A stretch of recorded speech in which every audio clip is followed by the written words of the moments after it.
If you have cervical stenosis and it's severe enough that you were told that you need to have cervical spine surgery to fix that problem, pay attention to this. This is important and actually may change your life. What I'm going to do is compare and contrast the traditional techniques and traditional technologies that require the use of fusions and screws and rods to fix your stenosis, but it also limits mobility, limits function, and ultimately limits lifestyle after you're treated. With the newer techniques and the newer technology called ultrasonics that allows us to fix your problem, preserve function, preserve mobility, and ultimately allows you to resume the lifestyle that you desire. First, I want to help you understand what you have. What is cervical stenosis, and more importantly, why should you care? And what's the reason why you're considering an operation to fix this problem? Well, it happens that cervical stenosis is the most common treatable reason, and I want to emphasize treatable, for adults to lose function in their arms and legs. And neurologic injury as severe as paralysis can develop from severe untreated cervical stenosis. So the reason you should care is because if you have cervical stenosis and it's becoming symptomatic, you can actually lose your ability to walk. So that's why we should care. So what is cervical stenosis and what does it look like? This is a model of the back of the skull and the bones inside the neck. And what it shows, the brain fits into the skull here, and the skull is like a vault that protects the brain from injury. At the base of the skull, there's a hole called the foramen magnum, and the brain essentially continues through that hole. This is an MRI scan looking at that relationship, and this is the base of the skull, and this is the foramen magnum. Anything above this point is brain. Anything below it is spinal cord. They're both extremely delicate and very well protected. A lot of us are sports fans and a lot of us follow the NFL and we follow brain injuries in athletes. And we know that when we bump into the brain, we damage it. We actually lose cells. And if we bump into it enough times, we can actually start having difficulty thinking. Well, if the brain gets bumped into and gets damaged, if we bump into the spinal cord, we can cause similar damage. The damage to the spinal cord doesn't cause us to have difficulty thinking. It causes us to have difficulty walking or doing everything else that we normally do. So how does this actually work and what does it look like? Well, you can see there's a lot of space around the brain, and this white stuff is water called spinal fluid, and there's a big channel through which the spinal cord travels. And that cord is in a very well protected space. The spinal cord lives in a channel and the body moves around it. What happens as we get older, we develop arthritis. And arthritis causes joints to expand. If we look at our grandmother's knuckles, they're all larger than our knuckles. And each one of these discs and each one of these joints in the back of the spine can enlarge. And when they do, they start putting pressure on the spinal cord. And that pressure can damage the cord and cause it to eventually lose its ability to function properly. So if we look at what this actually looks like in a real picture, this is a normal cervical spine. And this is a cervical spine where if we look normally at what it should look like, there should be a lot of space. And what we see is these arthritic spurs that are growing into the space that's normally occupied by the spinal cord. And instead of the cord having a lot of room around it, this spinal cord is severely compressed. This is what cervical stenosis is, and that impact to the cord, the same as concussions in athletes, causes cord damage. So how do we fix cervical stenosis? The process of fixing it is essentially the same as reversing the process. So here you see an example where the spinal canal is severely compromised. To fix it, we have to turn it into something that looks like this, where the canal is open, the cord has plenty of room around it, and is protected against the bones bumping into it when we move. So what does that involve? That involves us having to take something out. And what we have to do is either from the front of the spine remove what's called the vertebral bodies and remove the bone spurs attached to them, or go from the back of the spine and remove structures called lamina. And in the process of doing this, we take out things that are important. These structures that we remove are important structures that actually hold us up. They keep our head in a normal position. They keep us able to move with normal mobility. So in the process of going from here to here, utilizing traditional techniques and utilizing traditional technology, we have to take structure out that normally is necessary for normal function and normal mobility. This is an example of one of the earliest operations that we use to fix cervical stenosis that is a very effective way to get the pressure off the spinal cord. The problem is when we do a procedure called a laminectomy, we cause a significant issue. And that issue is we cause the individual who has the operation from going from a situation where the head is upright to interfering with the cable system that holds the head up. And what it results in about 1/3 of the patient is the individual no longer can keep their head in a normal position. So instead of having the head like this, permanently the head is down. And this is a significant issue. This can sometimes be worse than the initial problem that we were treating. Significant pain, severe disability. The operation often causes a problem that was worse than the problem that we were trying to solve. The next iteration in treating this problem is, okay, we're going to take the structure out.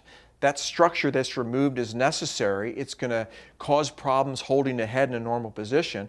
So what we've developed over a number of years since the early 1950s is screw systems, rod systems, fusion systems that allow us to take structure out and rebuild it with screws and rods, either from the front of the neck or from the back of the neck, that actually will kind of screw the head back on where it's supposed to be. Very effective at solving that problem, but it compromises structure, it compromises mobility. These fusions take bones that normally move independent of one another and essentially glues them together.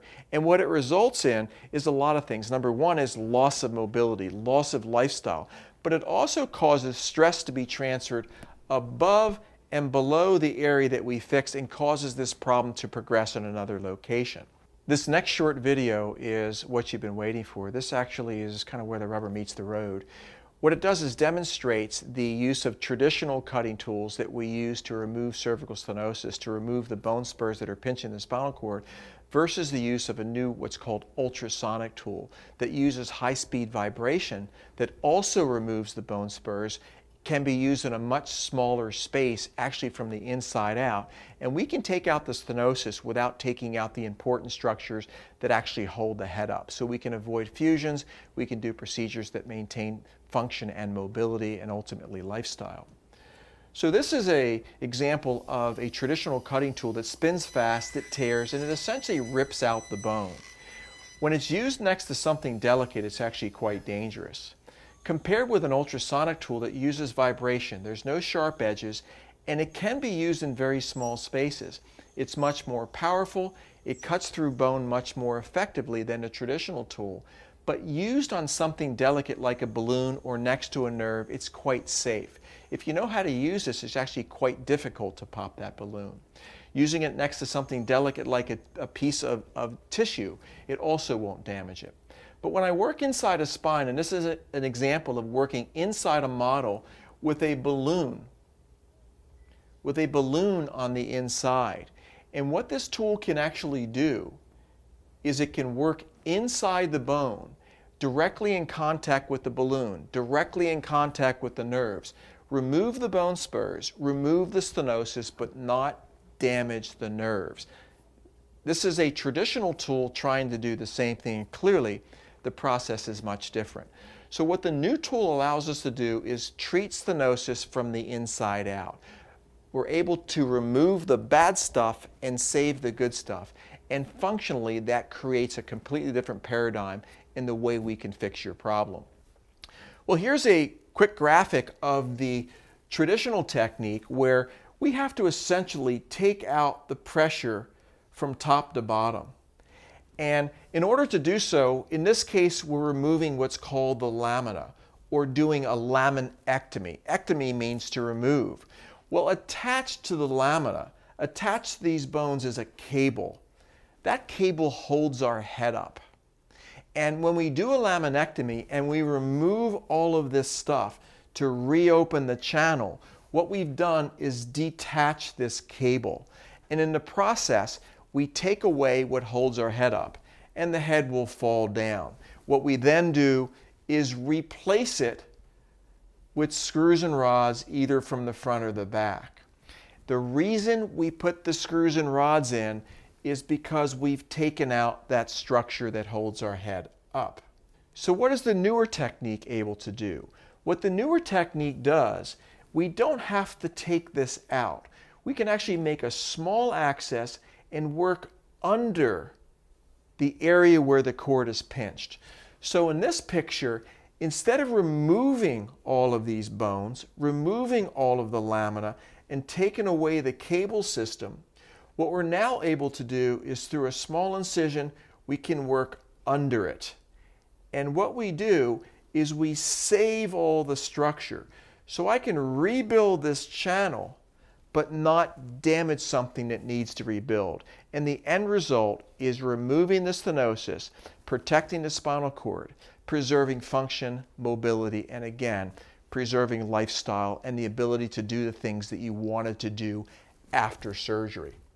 This also in black and white is an example of the same patient who before surgery, you can see a very narrow spinal canal, and after surgery, you can see a very large spinal canal, and the spinal cord here has plenty of room, and the spinal cord here has very little room.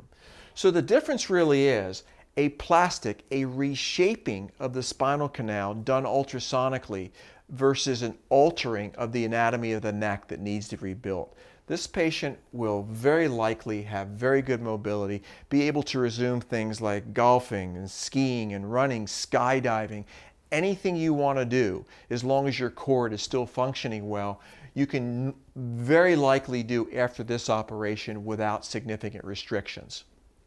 So if you have cervical stenosis, there's a few things that I'd like you to take away from this presentation.